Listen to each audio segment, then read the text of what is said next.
Morning, everybody.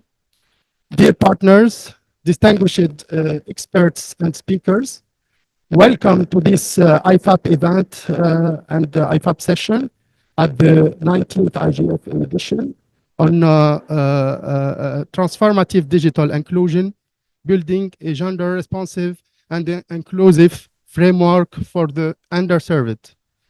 My name is Najib Mokni. I'm program specialist for the CI sector at UNESCO Regional Office for Gulf States and Yemen, and happy to be the on-site moderator of this important workshop. My colleague San Hong, connected from UNESCO HQ, will be the online co-moderator for this meeting. Everyone.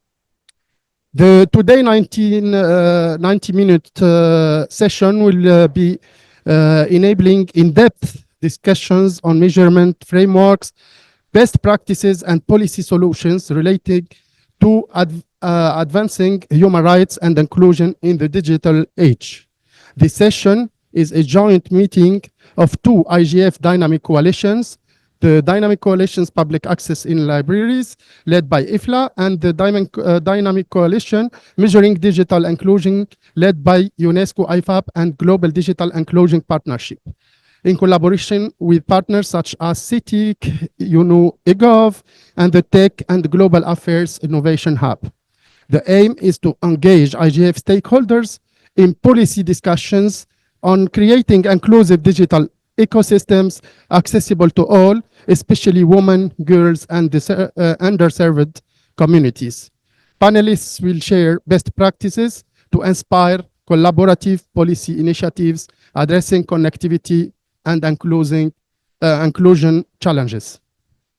We'll start our session with the opening remarks by Dr. Tawfiq Shelasi, the Assistant Director General of Communication and Information Sector of UNESCO.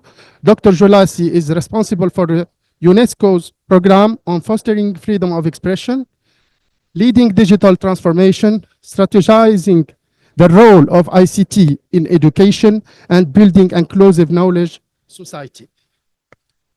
Mr. Shelasi, the floor is yours.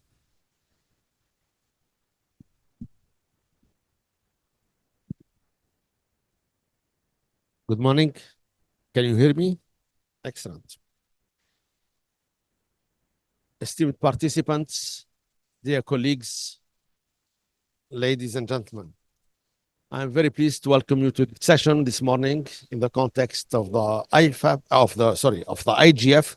It's a session organized by the UNESCO IFAP program, the Information for All program, which is an intergovernmental program of UNESCO running now for more than 23 years. The moderator, Mr. Najib Mokni, has introduced the topic, transformative digital inclusion, building a gender-responsive and inclusive framework for the underserved. Let me express our gratitude to our long-term partners, the Global Digital Inclusion Partnership, GDIP, and the International Federation of Library Associations and Institutions, IFLA. We are very delighted to be together for this important event. I would like also to acknowledge the contribution of the National Commission of Saudi Arabia to UNESCO and to its Secretary General, His Excellency, Mr. Ahmed Belhid. Let me say that the topic is very important for us because it is at the heart of the UNESCO mandate of digital technologies for a better world, for societal inclusion, for bridging divides that exist today. And I would like here to highlight briefly three key points. The first one, IFAP has published last year its strategic plan for the period 2009. And the aim of this strategic plan is to address of our digital era. I mentioned some of these challenges, bridging the digital divide, which is not only digital divide, it is also an information divide, it is also an education divide, it is also a knowledge. Second, promoting inclusion for women and girls, for also people living with disabilities and for rural communities. and therefore to ensure that individuals can create and access digital and AI-driven content in their local language. So multilingualism, linguistic diversity online are among the top topics that we try to address. In this context, I want to inform you, in case you're not aware of it, UNESCO has been in charge of delivering the United Nations International Decade for indigenous languages. This decade started a couple of years ago and will run until 2032. This is one of the efforts of promoting local languages and indigenous languages, many of which have been in danger of extinction. We believe that by addressing inequalities, both between countries and within countries and communities, IFAP can contribute to building an inclusive, equitable, and sustainable knowledge society. The second point I would like to highlight is regarding the role and the contribution that emerging technologies such as artificial intelligence, generative AI, and quantum computing, the role and contribution that these technologies can make, of course, for people, for individuals, for society. And here we want to promote the digital knowledge-based information by harnessing the new capabilities that these new technologies offer us. We are aware also of the risks and the dangers of these new powerful technologies, in particular generative AI, and we are trying to tackle the related risk. In this context, I want to remind you of a landmark contribution of UNESCO, the 2021 UNESCO Global Recommendation on the Ethics of Artificial Intelligence. The work for this recommendation started back in 2018, way before the advent of ChatGPT and generative AI. The third key point I would like to highlight is the crucial importance of partnerships. We are here with GDIP, we are here with IFLA, but we also recognized the dynamic coalitions that we have, one on public access in libraries, the other dynamic coalition on measuring digital inclusion. So we believe that technology is global, issues are borderless, and therefore to have such dynamic coalitions and such partnership makes a lot of sense in order to join forces, to join hands, and to collectively tackle these important issues. In this context, I invite governments, academia, research institutions, civil society organizations, and the technical community, in addition to private sectors, of course, to join us in advancing digital inclusion worldwide so we can create meaningful impacts that leave no one behind. Let me mention some statistics, and many of you are, if not all of you, are aware of. Today, we have 2.6 billion people who are still offline. That is, of course, a huge number, and that's a big challenge that we need all to tackle through meaningful connectivity, especially in less developed countries worldwide. And let me say also that we have 1.2 billion people with disabilities. And obviously, we have to cater to these communities. We need to ensure inclusivity through digital, and we have to address and take into account the specificities of persons with disabilities. A recent survey from the Global Digital Inclusion Partnership, a survey conducted with over 6,000 women in India, Mozambique, Nigeria, and the Philippines, revealed the significant barriers they face, the significant barriers that women face in achieving meaningful connectivity, such as the lack of affordable internet connectivity or the lack of high-speed connection to suitable online services. IFAP also works on these issues, and again, with the collaboration I mentioned, we are trying to come up with solutions. And here, let me mention maybe three brief use cases. The first one is in India, where an IFAP project empowered 265 rural women with digital skills through the Swamlamban program. In Georgia, 60 women, including many Ukrainian refugees, went through a targeted training to master digital technologies. In Iran, women participants in an IFAB training now proficiently use digital tools offered to them for inclusive role in society. So digital technologies can, of course, transform lives, can also make users more successful in whatever they do through what we offer them. Yet many women and girls in marginalized communities still lack the connectivity, and this, of course, exacerbates inequalities. So I hope this gives you an idea about some of the initiatives that IFA program at UNESCO has been working on, whether by itself or through partnerships, like the couple of partnerships I mentioned and the dynamic coalitions. I would like to end with a call to continue building together an inclusive, not only information society, but hopefully a knowledge society where everyone, regardless of nationality, regardless of gender, regardless of circumstances or ability, can thrive in the digital era. Thank you very much.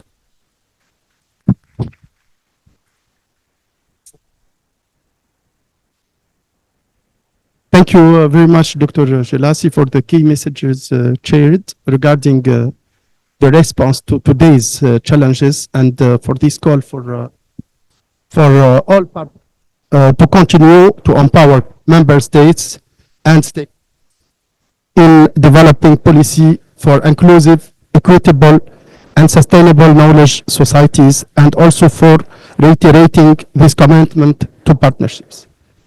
So now let's hear from our experts. We have 9 speakers. We have 5 on site and 4 on site and 5 online.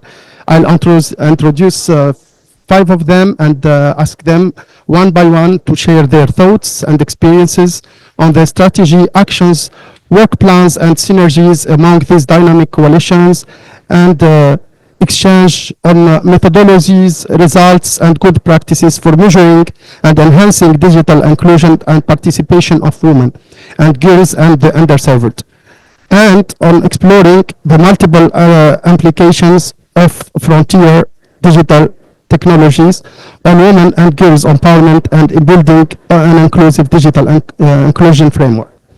Let's start with our first speaker, Mr. Alexander Barbosa, who is the Managing Director of CETIC.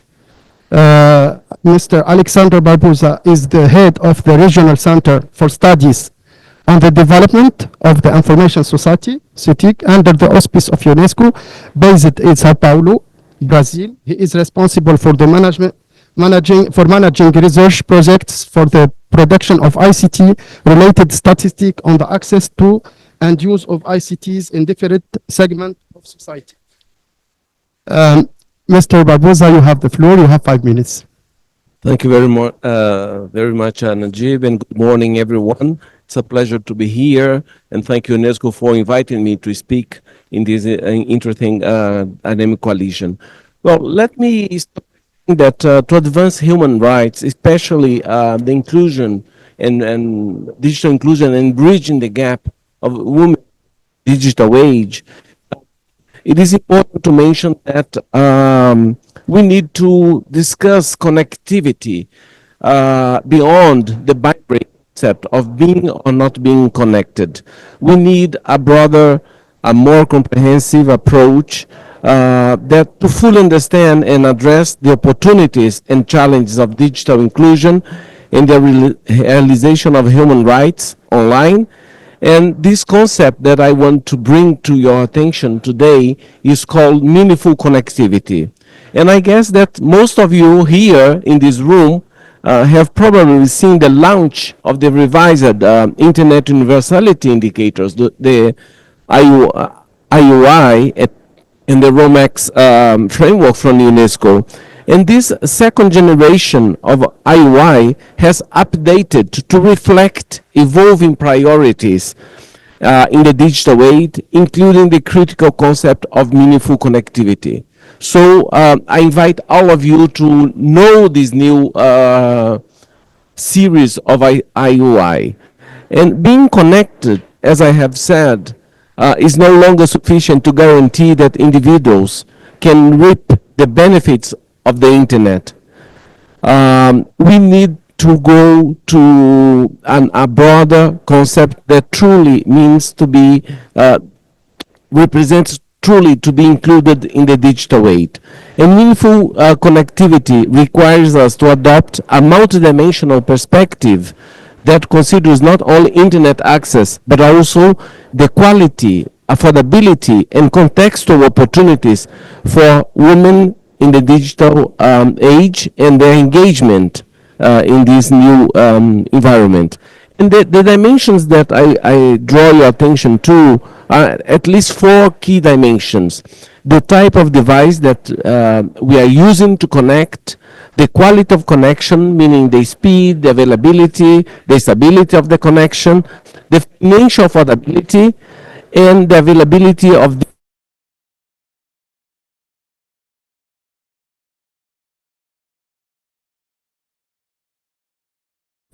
to measure the conditions of digital inclusion of the population and for development of effective public policies. And this holistic approach allow us to measure the actual conditions of digital inclusion and in turn design and implement public policies that ensure no one is left behind in the digital transformation process. We in Brazil did build on the work of the A4AI and the ITU to develop an analytical and conceptual frameworks that refines and expand the concept of meaningful connectivity to better address these pressing challenges, especially the gender gap. And to illustrate the importance of meaningful connectivity, let me share some findings of our last report that we published and that serve as a basis for the G20 recommendation for the G20 countries in terms of meaningful connectivity. When you look at the Brazilian situation, we have almost universal connectivity, being 90% of Brazilians as internet users, but this proportion drops down dramatically to only 22% of the population when we apply this concept of meaningful connectivity. And this finding, this report, exposed the deep inequalities in the country that were hidden or underestimated when measuring connectivity solely through the concept of being connected or not connected. I'm not going into the details, but just to illustrate the gender inequalities, we have 28% of men having full meaningful connectivity, and only 17% of women having this full connectivity, highlighting a significant digital gender gap. And when you look at the numbers, without this concept, we have 50 and 50. It's very equal, but when you go deep into more detailed dimensions, there is a big issue. And these extreme inequalities have profound implications for human rights as they exacerbate social, economic, and digital divides. And this limited meaningful connectivity directly impacts vulnerable population, while also marginalizing their voice in the digital way.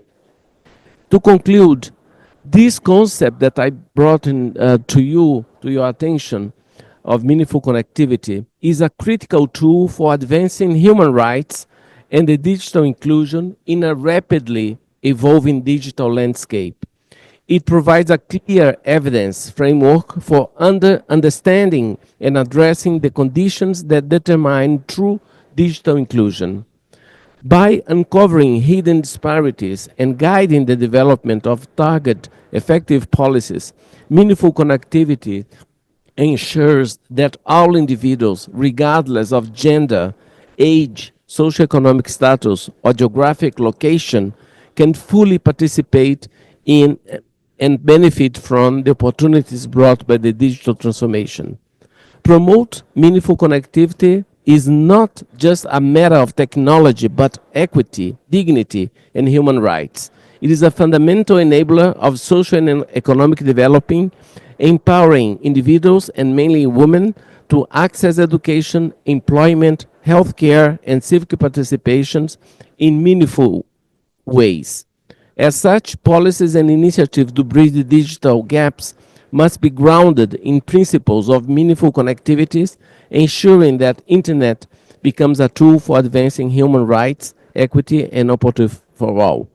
And last, just to mention the UNESCO work, by integrating meaningful connectivity alongside themes such as governance of digital platforms, privacy, and children's rights, the data the UNESCO UI ensures a more comprehensive assessment of the digital inclusion. So those are my main contributions to And this debate. Thank you. thank you so much, Dr. Barbosa, for those important elements and information shared regarding this very important initiative and the meaningful connectivity.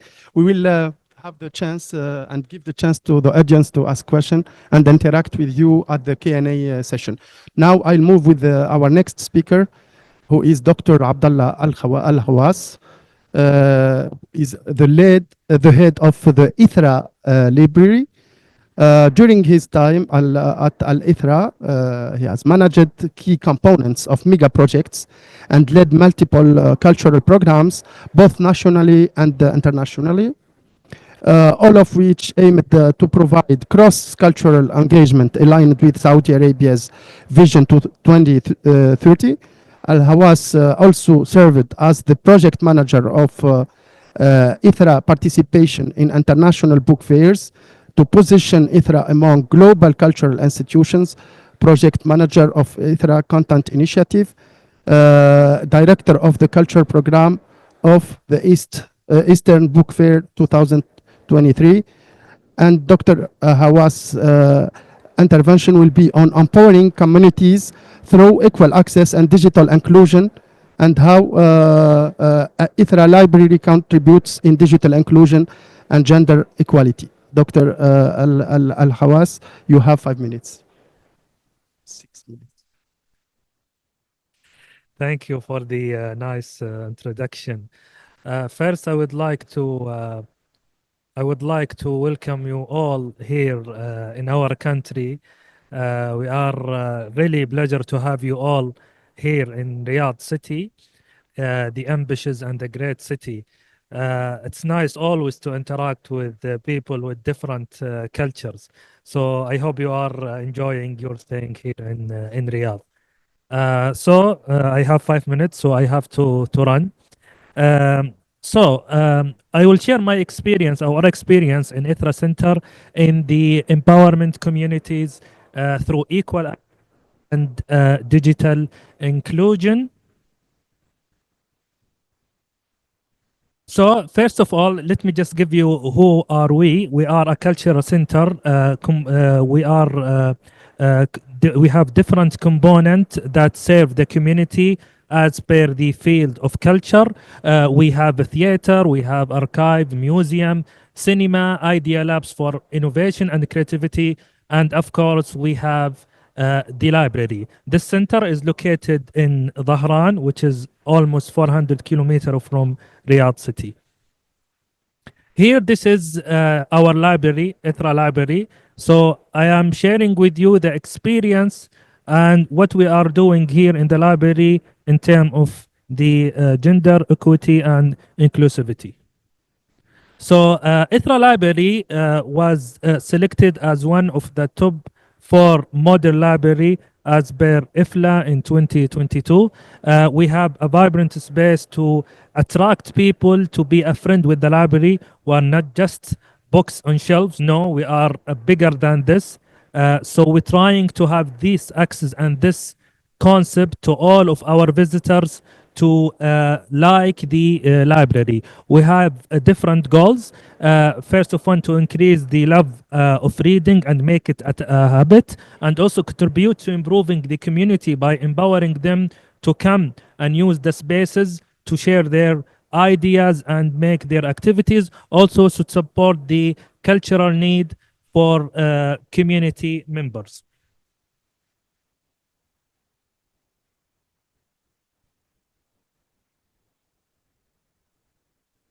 And this is now.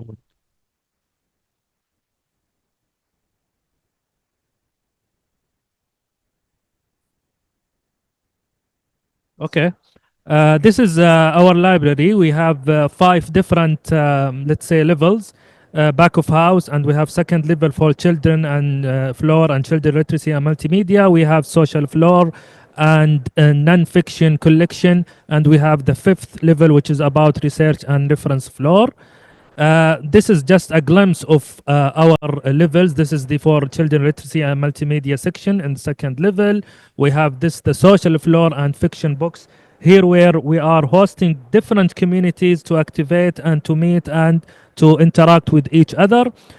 Also, we have the level 4 for non-fiction collection, and also for the level 5 for research and reference floor. So, how ITRA Library contributes in digital inclusion and gender equality in through the vision of Saudi Arabia 2030 and also through UNESCO. So basically, our vision is ambitious one, and its results, you can see it around the city from now. We achieve a lot of targets so far, and yet to achieve the remaining. There are more than 90 targets, but here I put the target that's related to the library fields. 3 main pillars, which is developing administrative and operational efficiency, in enhancing the community participation, and developing the library sector planning, developing standard and system, and financing and investment, and developing cadres. So what we are seeing here, this is where we interact or interfacing with 2030 vision. The red one, we are contributing this directly through ITRA Library, improving access to library service, raising information awareness and promoting reader habits, activating libraries as center for education, culture and community development, and support the digital transformation of library services. Here where we are also interact with the Vision 2030 vision and equity, where the promoting women participation in the workforce, offering equal opportunity in labor market, and engaging and empowering women, improving digital literacy and education, policy and legal reforms, public-private partnership, and also awareness and advocacy. And here where we are also interfacing with the UNESCO in the sustainable development goals. We have 4 shared goals in quality education and achieve gender equality and empower all women and girls, also sustainable cities and communities, and last life and land. So we trying to contribute and achieve those targets either in 2030 vision of Saudi Arabia and or sustainable development UNESCO. So how we achieving that? This is part of our effort. First, we're introducing digital library. We have now over 55,000 books and more than 7,000 digital magazines and newspaper. It's free of access. Anyone has an email can freely see all of these titles in English and Arabic anywhere in the world. If you have an email, then you have this plenty of books you can access. And this where we trying to put the culture and digitalize the books among our community. We started in 2019 with low numbers, and once COVID came, we think it will be raised and built down, but that wasn't the case, because every year it's getting better and increased. Till now we have more than 3,000 active users with more than 25,000 checkout, which is exploring the books, and this is keep increasing with the time. And also we have access for all. So There is a free internet access, Wi-Fi. We have also the free printing, mobile device charging, developing accessibility suite. We have the sign language for people with disability, and we have Braille, more than 3,000 title for Braille books, and we have also our staff is can serve the people with disability either with sign language and with the signage with Braille writing. And also, this is kind of our services, or either compact shelving, self-checkout machines, and also smart screen if you don't need to interact with a human being. Also, we have the computers is distributed among the library with free access. We have smart book return system and also multi-purpose room. If you enter the library, you need to conduct a meeting, session, anything.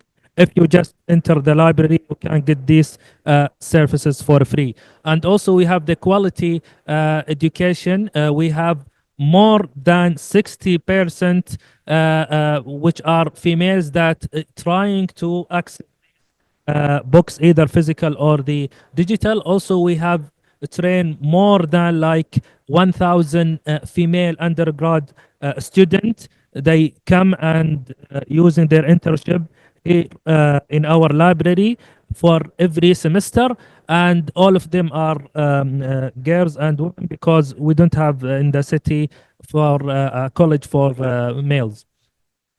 And also,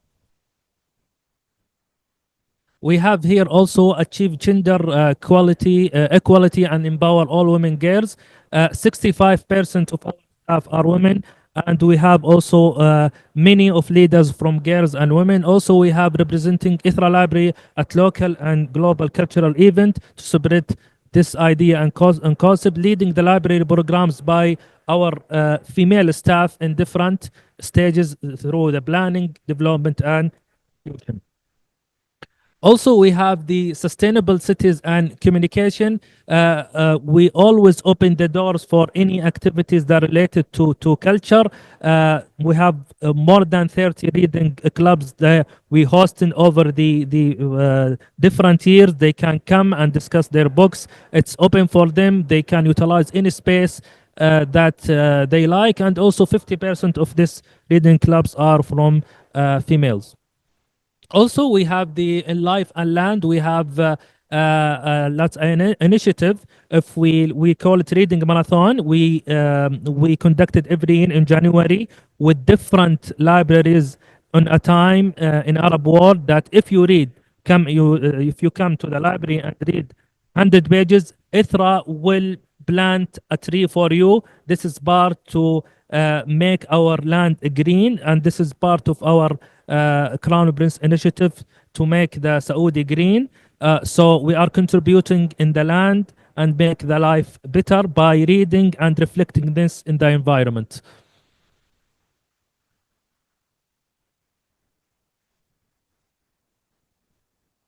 Okay, we have also safe space for cultural activities. This type of activities, it is free for all ages, for all genders. Reading clubs, children book fair. We have reading competition. We have Kutubiya exhibition where people can exchange their books with other books freely. We have different book signing for global and also local author in the picture, which is the Nobel Prize winner, Mrs. Olga. Also, we have poetry night all the time. Also, this is part of our initiative to make the new generation to like and love the reading. We have something called I Read program, which is designed to be a competition starting from Saudi. Then from 2022, it's spread to be include all the Arab countries. We have more than 100,000 applicants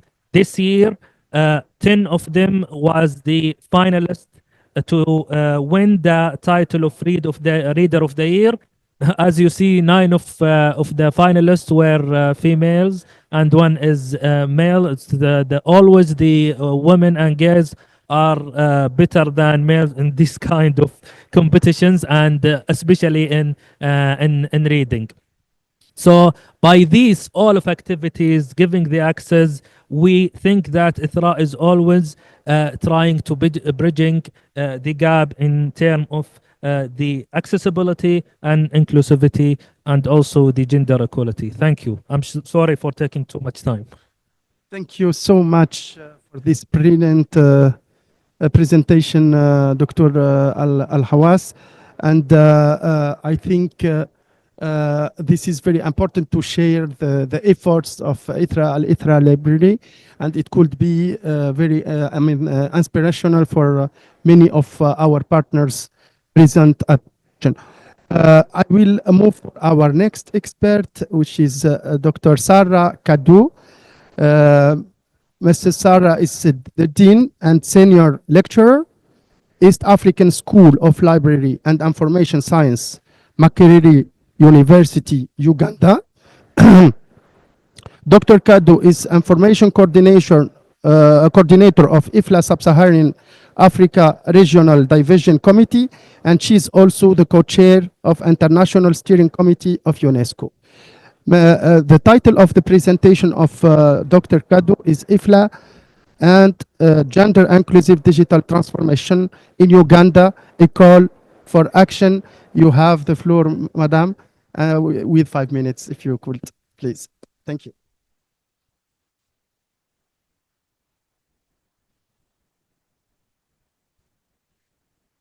Thank you so much, moderator. Colleagues, a good day to you all. My presentation is the Gender Inclusive Digital Transformation in Uganda, and I will end the presentation by a call to action. So throughout the presentation, I will highlight the importance of digital inclusion. I also look at the challenges and propose a framework that ensures that no one is left behind, especially the women and the underserved communities. So as we may all be aware, the digital age presents immense opportunities for development. However, not everyone has equal access to these opportunities.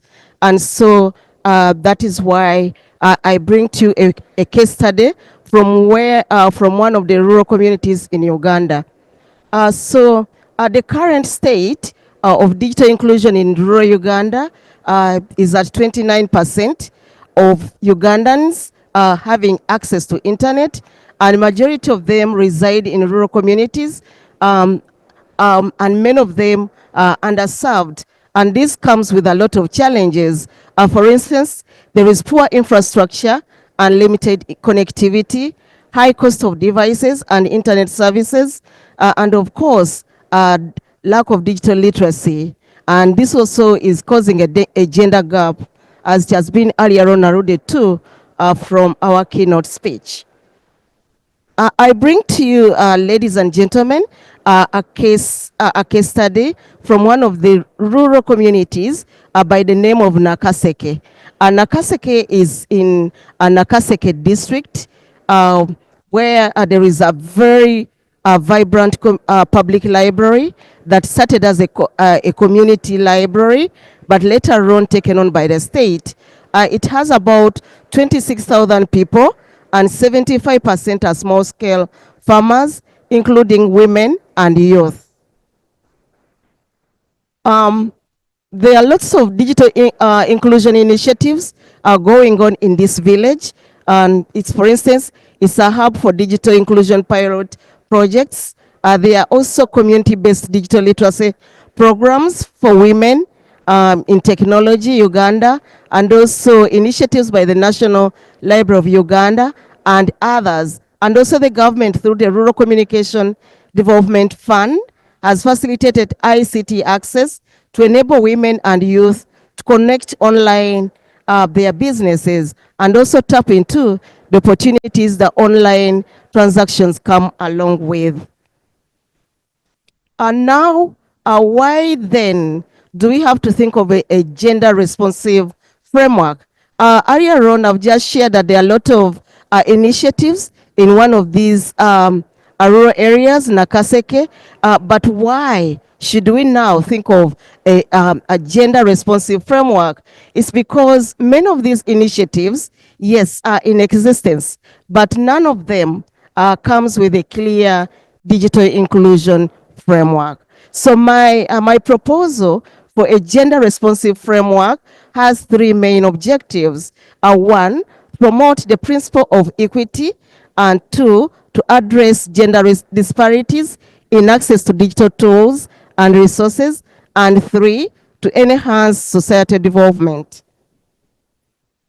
So the proposal, in the interest of time, has three major components. One, I'm proposing to have a policy and regulation, whereby policies, particularly, I emphasize gender-sensitive policies, and also the second one, the infrastructure, whereby you need to have universal connectivity and affordable technologies, and three, the policy should have a component on education and training to be able to address the digital literacy programs that we've just seen a challenge. So my call to action, colleagues, ladies and gentlemen, I know by now we all agree that there is a need for a gender responsive and inclusive framework that can bridge the digital divide and empower all citizens, and of course, leaving no one behind. So I'm therefore, in conclusion, asking us to adopt the IC approach to this digital inclusion approach that I'm proposing. One, invest in digital infrastructure. Two, encourage collaboration among government, private sector, and mostly IFLA, UNESCO, and all other parties are present in the room, and actively involve women and underserved communities in digital initiatives, and finally, to encourage progressive policies such as tax regimes that lower costs of connectivity, adult education, and female education. I thank you. Shukran. Shukran. Thank you so much, Dr. Kadu, for this brilliant presentation, and thank you for this call of action and this approach suggested to partners coming and based on the experience of Uganda. Thank you so much. Our next guest and speaker is Dr. and Professor Nagwa Ibrahim Ashenawi. I think I pronounce it right, huh? Okay, so quickly, Professor Ashenawi. She's a professor at Cairo University. Dr. Nagwa has more than 20 years experience in developing strategies and policies related to ICT sector and digitalization. She also has experience in conducting studies, setting methodologies, producing statistics and indicators to evaluate. Sorry. Is it okay? You hear me? To evaluate and assess the ICT sector performance and its impact on the economic development. Active member in ICT Digital Economy International and the Academic Experts Group. She conducted the research policy papers in the areas of ICT and digitalization. Professor Ashenawi, you have 5 minutes for your presentation.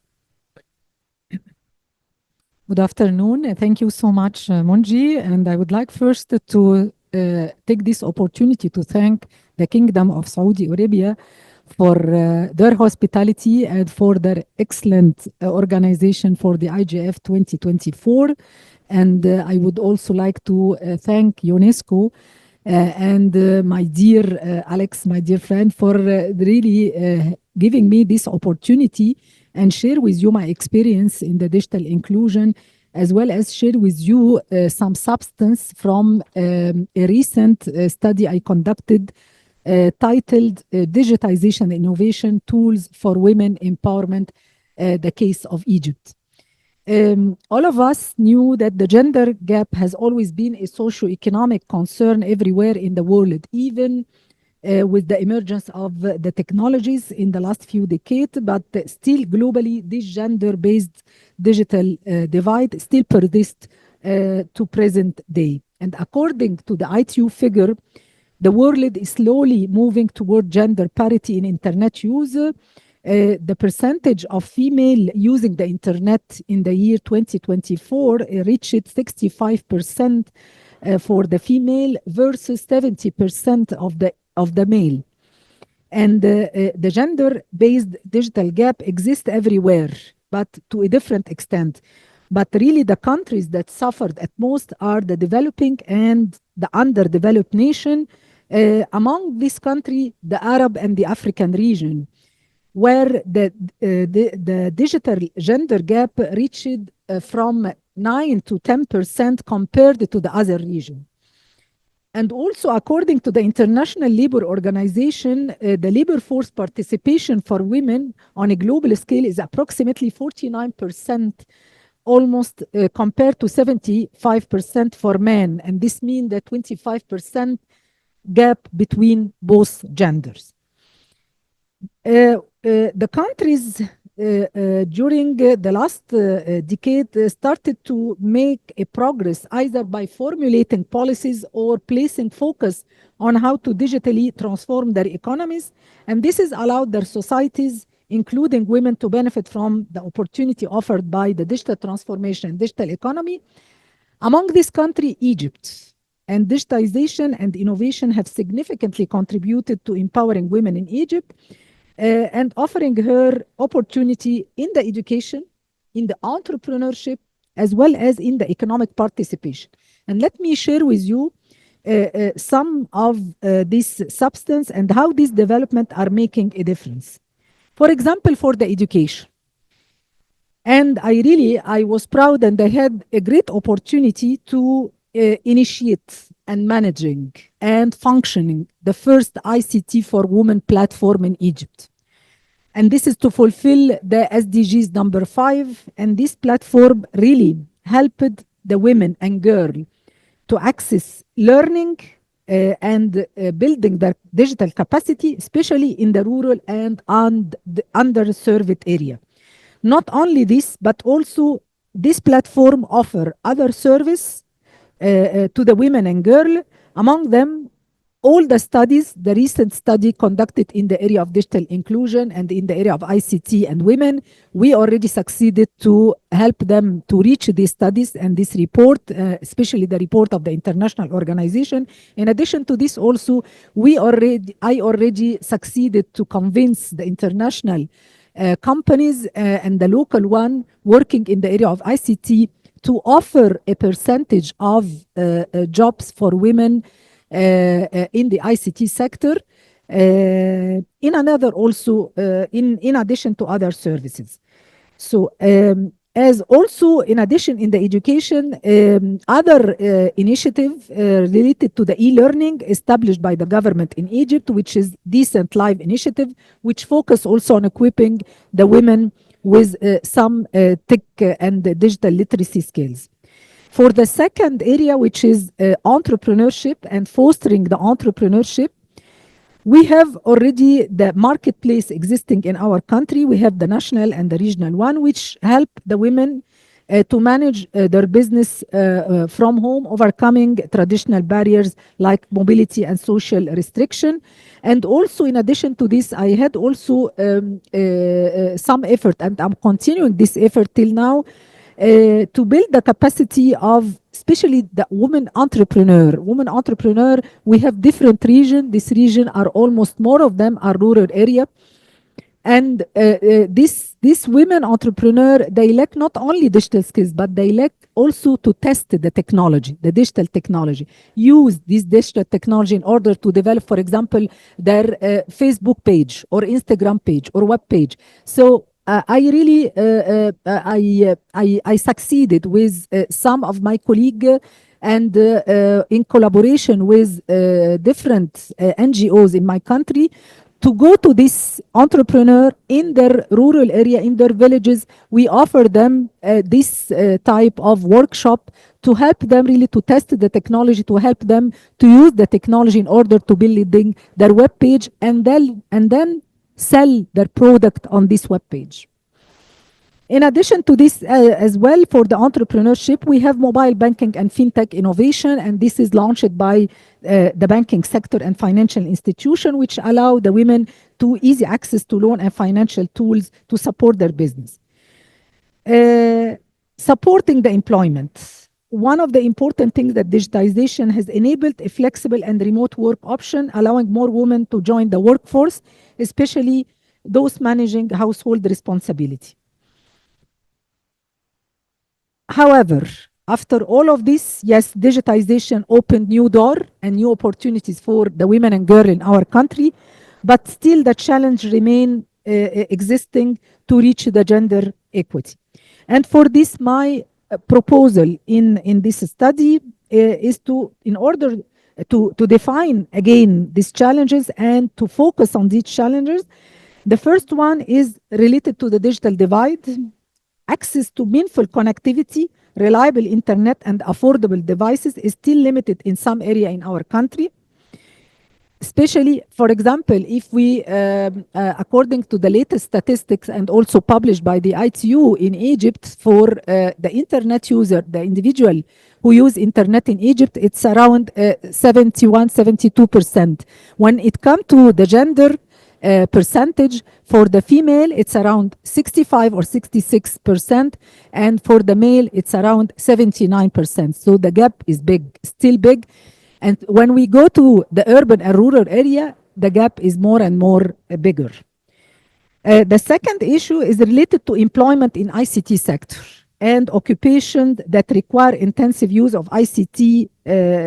Women in Egypt really are at a disadvantaged position compared to the men. So this is also one of a great challenges, and I had the opportunity to participate in a study related to this area previously, and I'm planning now to conduct another study in this, because this is very important area, offering ICT jobs for women, especially jobs which use the ICT to an intensive level. This is very important also, not only for our country, but for all countries, whether developed or developing one. The third challenges is related to the cybersecurity concern as well. The data privacy issue, all of these are significant issues which can hurdle also the women in our country. Last things which addressing this challenge through targeted policy and initiative can further amplify the impact of digitization and innovation on women empowerment, not only for our country in Egypt. I believe this is for a major country in the Arab region, in the African region, and in other regions worldwide. With this, I submit, Monji. Thank you so much. Thank you so much, Professor, for this, for sharing these key findings from this important study coming from Egypt. So, as I said before, we will to enter. For the audience to interact with your presentations. I don't see Mr. Kossi as Amesino connected. Sanhong, that's you can confirm? Yes, I confirm he is not available for this session. Okay. So I thank the speakers here present on the stage, and I give the floor to my colleague Sanhong, who to introduce the next speakers. Thank you, Najib, and thanks to all the previous speakers. I heard so much insights, vision, and aspirations from you. Now it's really my great honor to continue the moderation and introduce our online speakers. We are only having 30 minutes. I will do my best and also want to ensure about 10 minutes to open the floor. So for those participants in the room and online, please feel free to prepare your questions and introduce yourself, because dynamic coalition meeting. So we are just want to know you more. So now, sorry, Sanhong, sorry to interrupt you. Okay. Mr. Kossi was here. Okay. He was hiding in the room. So, welcome, Mr. Kossi. And maybe before going to the online speakers, Sanhong, could you give me 5 minutes to Yes, present maximum. and also to hear to the presentation of Mr. Amissino. So, Mr. Kosi Amissino from the Ministry of Economic and Finance of Benin, the chair of the NGO Women Be Free. He is a civil servant of the Beninese state since 2008, and he has been working since June 2021 at the Ministry of Economy and Finance. He is the current head of the private sector monitoring and support service. He is also the regional director for West Africa at the African ICT Foundation, and he is the chair of NGO Women Be Free. Mr. Amessino, you have the floor. 5 minutes for your presentation. Thank you for inviting me. Previously, I said to our colleague from UNESCO that I will share only the experience from our process. The statement we do with UNESCO in Benin, according to how to use the Internet Universal indicators to transform our digital transformation process in our country. For the statement, for example, we put on the table one multi-stakeholder group where we have public representative, private representative, civil society representative, and also the research staff, led locally by myself and globally by Professor Alain Kiendu. And for the collection, data collection locally, I lead the staff with 6 colleagues from different universities. We collect information from all the stakeholders. We analyze the data we collect, provide the resume, and to government make validation each step of the information we collect. After that process, with the government representative, we do a one big validation event where government provides his inputs to let document be very acceptable for him, and also civil society and private sector, all of them provide their input, and we conclude our statement. In this process, we see the gap we have in implementation of digital process for ladies and women. We have more women who don't have possibility today to attend mathematical study, physical study, and informatics study, technical study globally.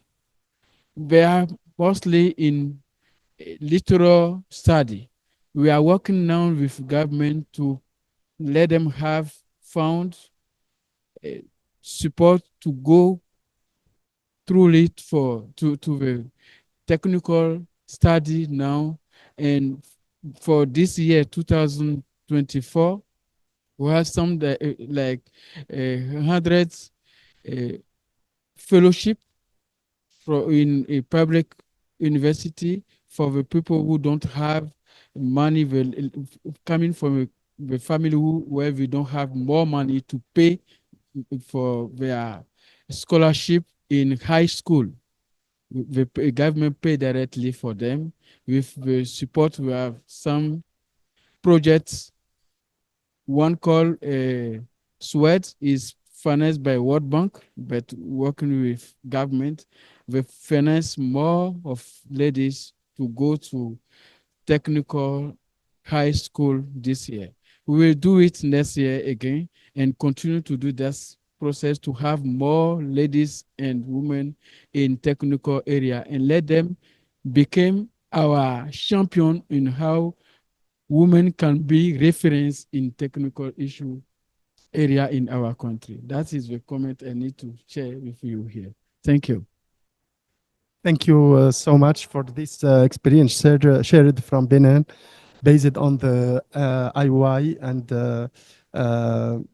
it's the importance of the assessment based on the IOI indicators of UNESCO to also come up with recommendations on gender inclusion.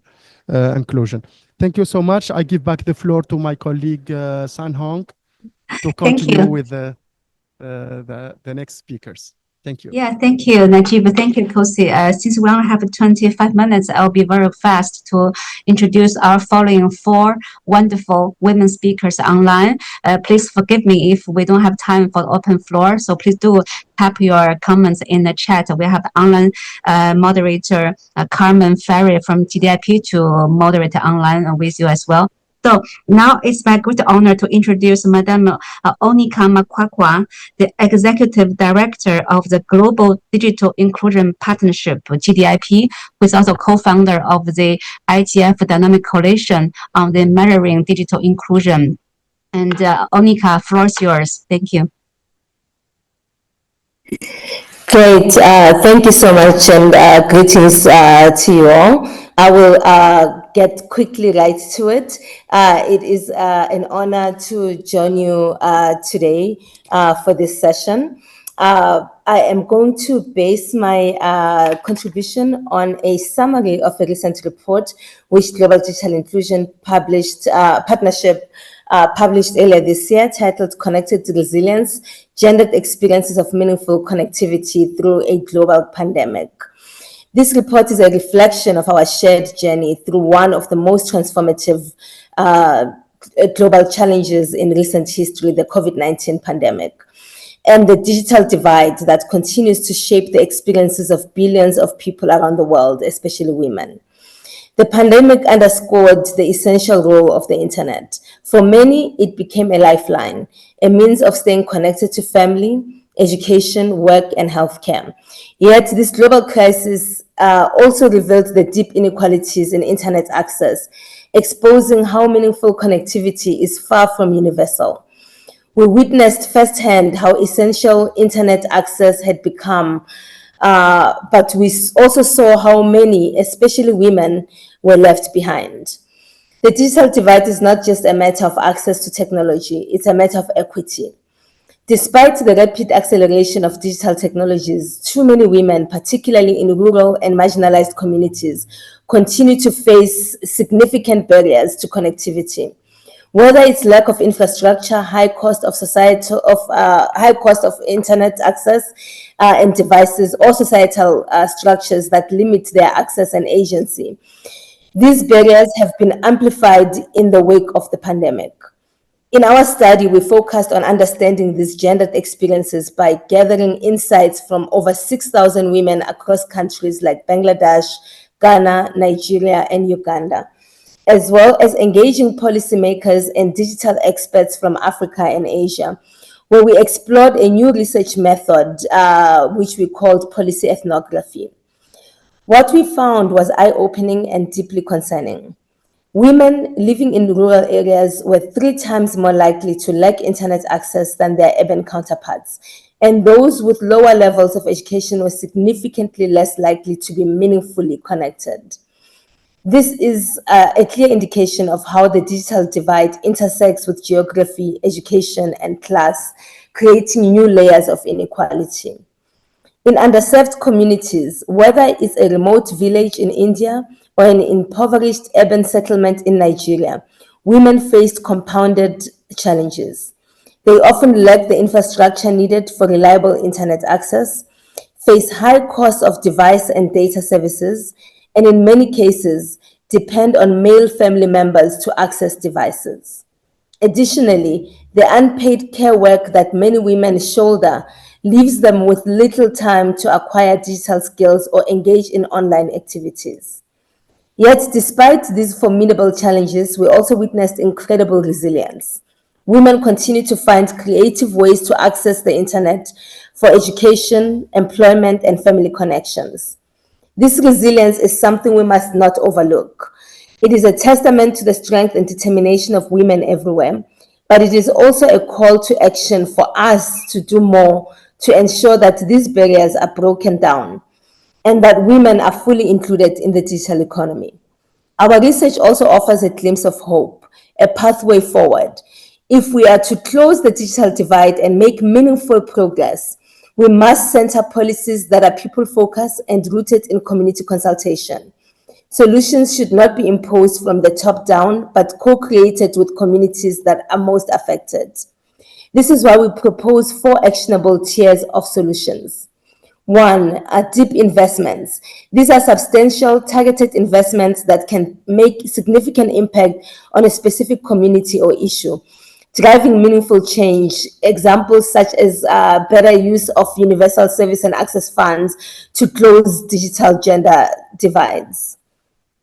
2 is grand visions, long-term transformative initiatives that require substantial funding and years of effort to bring about systemic change in the digital landscape, such as national broadband plans and key policy strategy documents that can be very clear about closing the gender gaps.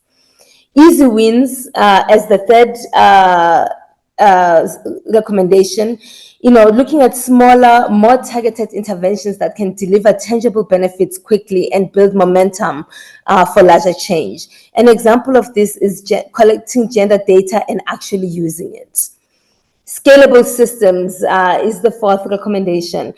Programs that take existing structures and systems and scale them to reach a broader audience, creating a lasting impact. Multi-stakeholder approaches and gender targets can provide the foundation for processes to scale progress towards closing the gender digital divide. Importantly, no single solution will work for everyone. Each region, each community, and each person has different needs and priorities. That's why it's essential that policymakers engage directly with local communities, listen to their experiences, and design strategies that reflect their specific contexts. Beyond technological development, the advancement of meaningful connectivity also requires building a supportive social environment. This means ensuring that connectivity is affordable, that digital skills are accessible, and that everyone, regardless of gender or geography, has an equal opportunity to benefit from the digital economy. It also means addressing emerging challenges like data protection, online safety, and consumer protection as millions more people come online. The numbers are stark. If we do not act, the global economic losses from the digital divide could exceed $500 billion in the next 5 years. The cost of inaction is far too high, and the opportunity for change is now. As we look ahead, let us take this moment to reaffirm our commitment to digital inclusion. Let us ensure that women, especially those in marginalized communities, are not left behind as we move forward into a digital future. Together, we can create a world where connectivity is not a privilege, but a right, a world where everyone, everywhere, has the tools and opportunities to thrive. Thank you. Thank you, Onika, for sharing so extensive work you've done on the ground. And for those who like to follow GDIP and the dynamic cohesion work, you could always fill the membership submission form as typed in the chat to join us. We'll keep you updated on our good work. Now I'm very happy to present Dr. Victoria Romaniuk. She is the director of the Mohyla School of Journalism, the National University of Kiev, Mohyla in Ukraine. She is also the deputy chief editor of Stop Fake, a pioneering fact-checking organization. And most importantly, she is also the chair of the UNESCO IFAP Working Group on Information Ethics. So Dr. Romaniuk, the floor is yours. Thank you very much. Thank you very much. It's a great honor to be here and share our experience. Among the organization I represented is fact-checking project Stop Fake. And today I would like to talk about the disinformation as one of the main threats and very big challenge for all of us. So the use of artificial intelligence in disinformation campaign and the manipulation of public opinion has has become a significant challenge in spreading false narratives and misleading facts. Today, this is becoming a powerful challenge and an obstacle to access to information for all. The UNESCO report published in this year warned that without decisive step to integrate ethical principle, artificial intelligence could distort historical data about, for example, Holocaust, as it often generates false information. It has also been documented that AI enable malicious actor to manipulate historical context, create fabricated testimonies, and even alter historical records. The issue of promoted manipulative narratives and artificial intelligence generated fakes has become particularly acute for Ukraine during the full-scale invasion, and the use of artificial intelligence in the context of disinformation can be divided into following formats. First of all, it's creation of fake content, manipulation of photo, video, and audio, audience analysis and content adaptation to their needs, and dissemination of disinformation through coordinate inauthentic behavior generated by AI. In the spring of this year, OpenAI discovered 5 international disinformation campaigns that use generative AI to manipulate public opinion and influence geopolitics. The report mentions that the campaign involves governments, agencies, and private companies from Russia, China, Iran, and Israel.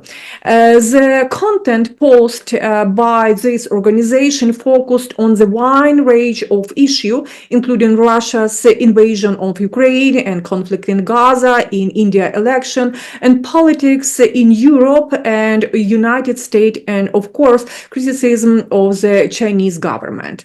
And since the start of full-scale invasion in February 2022, Ukraine fact-checking and analytical organizations have documented various types of AI-driven disinformation campaign in Ukraine.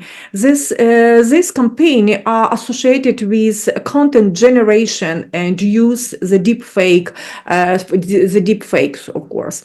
And also, this campaign were liked to undermine trust in the government and military, creating a crisis in society and intimidating the population and causing distortion, as well as inciting social and political conflict and undermining support for Ukraine. So, among the main narratives that we observe and that we analyze, that Ukraine is a failed state, Ukraine is a fascist state, and military support Ukraine, and the narratives that related to is trying to undermine military support for Ukraine, and so on and so on. Such technological disinformation campaign are aimed at influencing a large group of people and are often used in the context of political and military events, as I mentioned before, and they target changes in audience's behavior. And it's very, very important for us because disinformation campaign really very, very dangerous and change in audience behavior, distortion of factual knowledge, and creation of false perception of reality. And such disinformation campaign post a direct threats to preventing access to trustful and often live critical information for all group of people. And this posed significant threats to the information security of society, especially during the crisis, military conflict, war, election, and so on and so on. So it's extremely important, it's necessary to build information cooperation and coordinate effort between governments, information organization, international organization, information and technological company to effectively combat disinformation campaign. It's important to actively cooperate with technology companies to direct and detect and block disinformation, monitor the activity of bots and fake accounts spreading manipulative content, and strengthens action within the legal framework. Additionally, it's essential to investigate, to analyze the sources and sponsor of disinformation campaign to ensure transparency and hold all responsibility parties accountability. And of course, finally, it's necessary to enhance media literacy skills among the audience and raise awareness about artificial intelligence, about disinformation, about different technologies that changes our perception about reality. So I will conclude here. Thank you very much for the attention, and we can continue to discuss if we will have some time.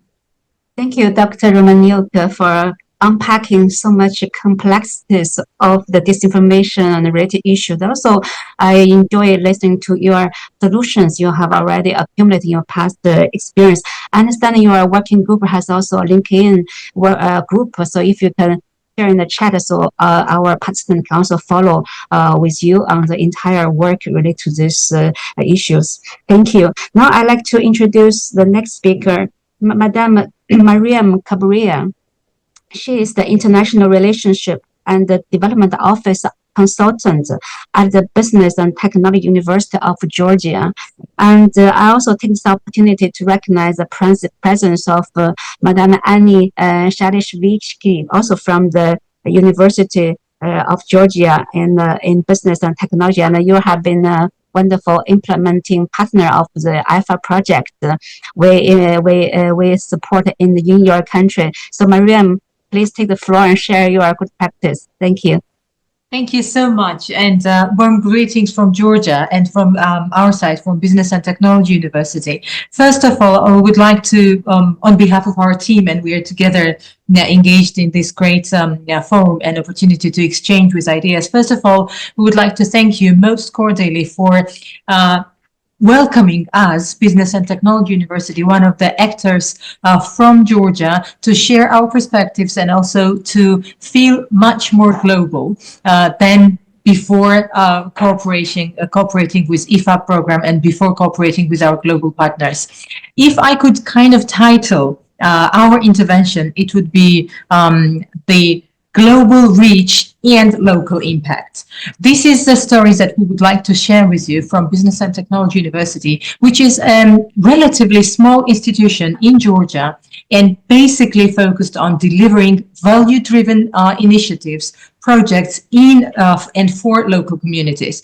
But those local initiatives and the projects or initiatives that are designed for the emerging pressing needs for the local societies, they are also reflected and kind of designed from the global strategies, from the global needs and the perspectives that our partner institutions share through different platforms. And our presence today, being the part of this particular forum and also being the part of the coalition, global coalition, enables us to follow all those general and much needed and already strategized initiatives that are in place, the experiences and knowledge that you have shared right now from different perspectives, from the people in the audience who are in person, and also the representatives of across the globe who have shared the common need for empowering those who have less access to technologies, enabling those who would otherwise have less possibilities to upskill, to use meaningfully their technologies. So coming back to the local impact and global reach, I would like to bring to your attention one of the initiatives supported by UNESCO IFAP in Georgia, and that particular initiative was addressing Ukrainian refugee women in Georgia. One of the beneficiaries of the projects, or to say one of the participants, target group of the project, were Georgian as well as Ukrainian refugees women living in Georgia. That was a relatively small scale project, but again, it had in mind to increase the meaningful use of technologies. And many of our colleagues have beautifully highlighted how important it is to have access to fight against fake news, to have access to the AI tools, to have access to the digital skills, and especially, and colleagues in person mentioned that it's important to give such access, to grant such access to those who would otherwise not be able to, underprivileged, so to say. So that was a project that we have completed with participation and with support of the UNESCO IFAP program, and the learnings and the feedback, the knowledge that we gained allowed us to move further. And the next keyword in our intervention would be partnership, to move further and engage more partners. And currently we have recently completed one of the larger scale initiatives for targeting Ukrainian tech empowerment of Ukrainian women in Georgia. That was the next phase that was supported in this case with larger stakeholders, with larger number of partners in Georgia, international partners, of course. And what is more important to highlight is the project, the tech empowerment for Ukrainian women, has moved to the next phase, even expanding our initiative and expanding opportunities and granting even more skills, more courses, more tangible outcomes, more opportunities to those women who temporarily now have to live in Georgia and have to be away from their homes from Ukraine. One of the highlights that I wanted to bring to your attention is how we have improved after IFAP program that we have completed.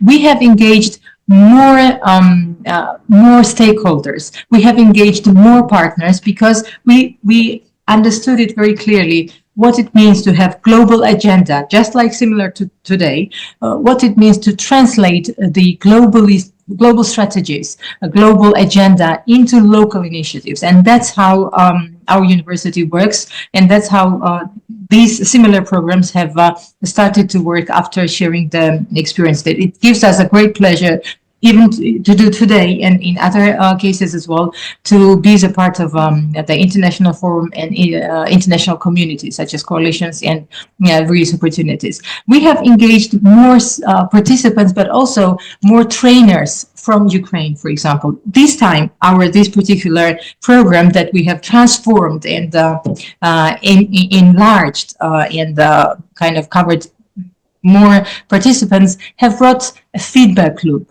have brought the feedback and recommendations from participants, have improved our practices based on the engagement of participants. And we have invited more experts and more people from Ukraine on board in order to implement the projects for Ukrainian in a much more efficient way. So what is our solution?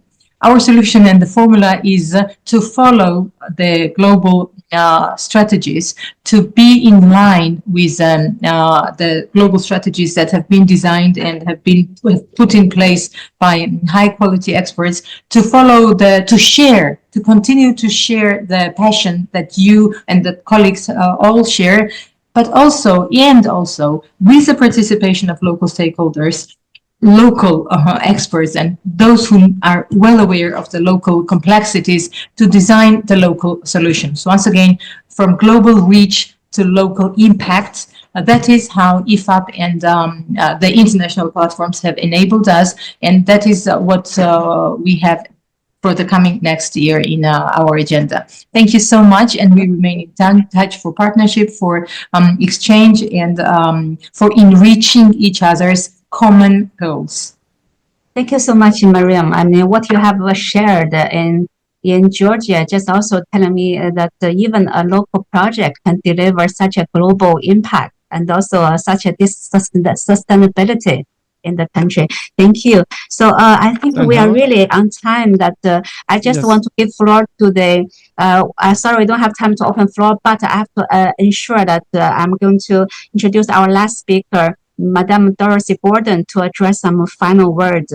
Dorothy has been the board member of UNESCO Institute for Information Technology in Education. She has been a global leading expert in the international development and technology.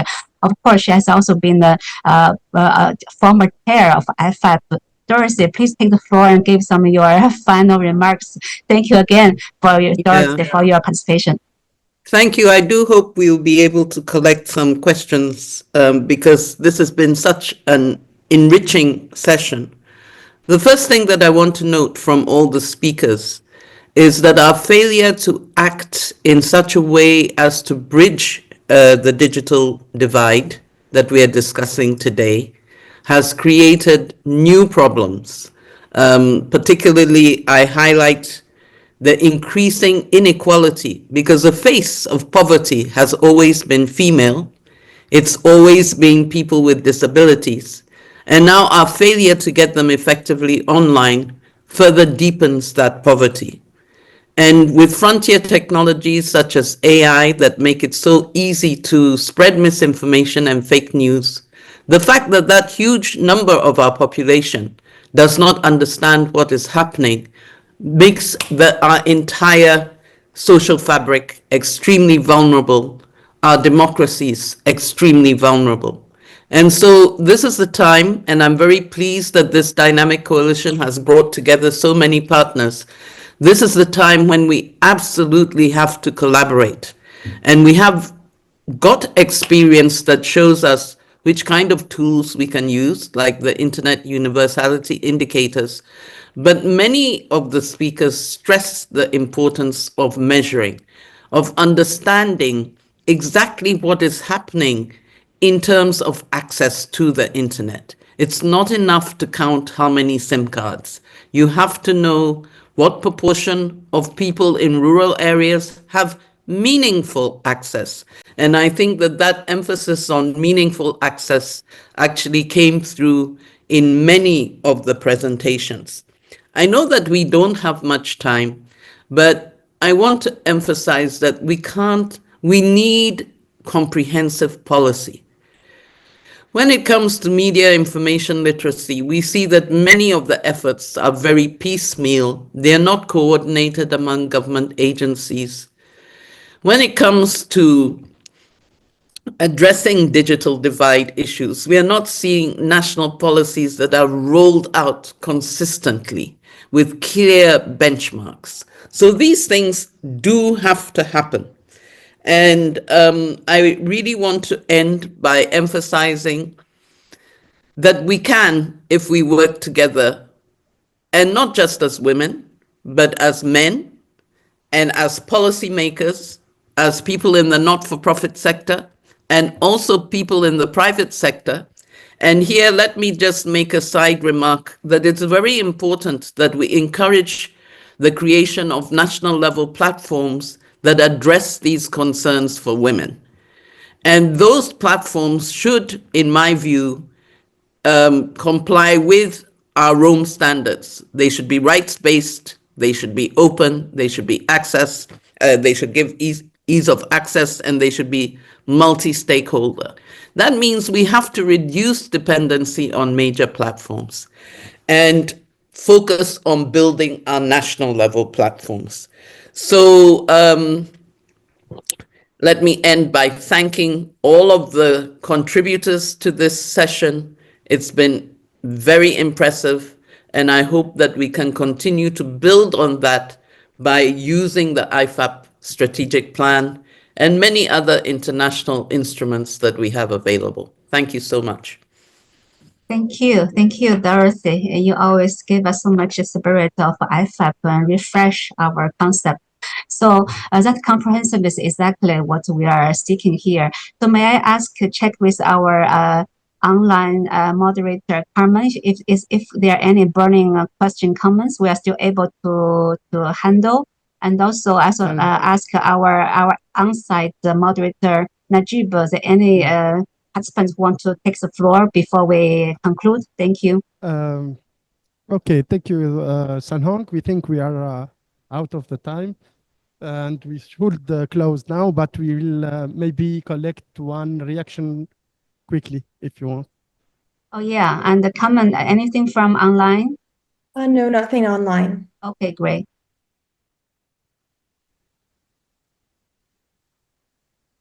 Can I comment online? I Of kept course. myself very short. Of course.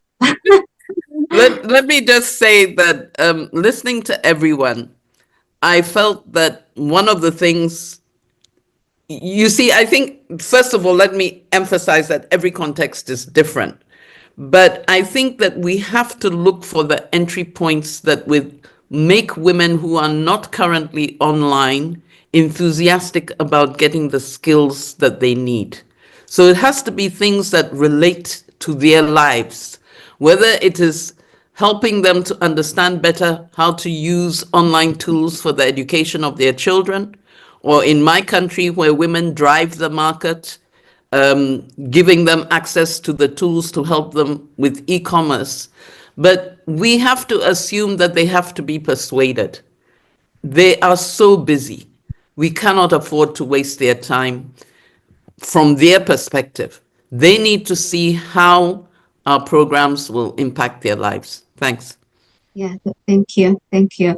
If allow, I just add one thing, because I think maybe one missing data we didn't present in this session, that we should go beyond the basic data of access connection, but look at really the quality and the extent that women are being influencing the development of digital technologies. For example, in the artificial intelligence industry, there are only 27% of women involved in the AI development.